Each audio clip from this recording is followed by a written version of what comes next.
Hello guys, andito ako ngayon sa bahay ng amo ng mama ko. Laki ng bahay nila guys. Tignan nyo. Yan. Laki. Guys, wala yung mga amo. Yan, ganda. May garden siya. As.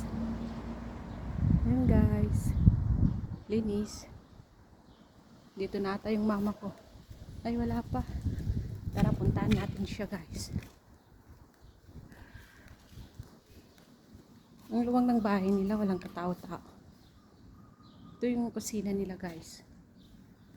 Ito naman yung paakyat. Dito naman yung may elevator. Tara, puntahan na natin siya.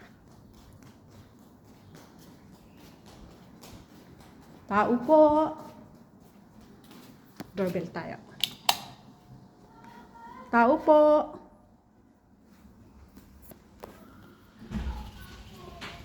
Hello po. Yan na. Hi, Mami. Hello. Dito na yung mama ko, kagigising niya. Hello. Okay na. Mag-tour tayo sa bahay ng amo. So guys, ito pala yung kwarto ng mother ko. Yan. Oh! Ayan. Ano? Ay! Nagulat pa ako. Luwang ng bahay ng amo niya. Dito siya nagpla-plancha. Dito naman yung kusina nila guys. Tahimik ang mundo. Kailan kaya ako magkakaroon ng bahay ganito? Pasyalan natin yung may ibon pala sila dito. Ayun. Ang luwang ng bahay nila dito yung Yan. Ganda. Wow. Hi. How are you? How are you? I'm fine. Ano yan? Pagkain?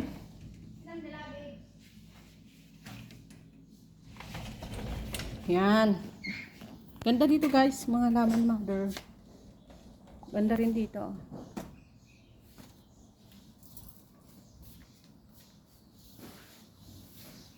Yan. Dito yung kusina.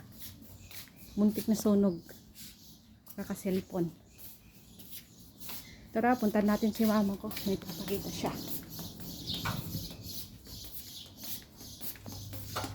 Yung luggage daw. Yung luggage. Ayan. Yawid mo. Wow. Yawid mo. Ang dilugan yun. Ito. Hindi, dito muna. Walang paglagaan. Ay, ang ganda. Isa lang? Isa lang ba yan? Wala na?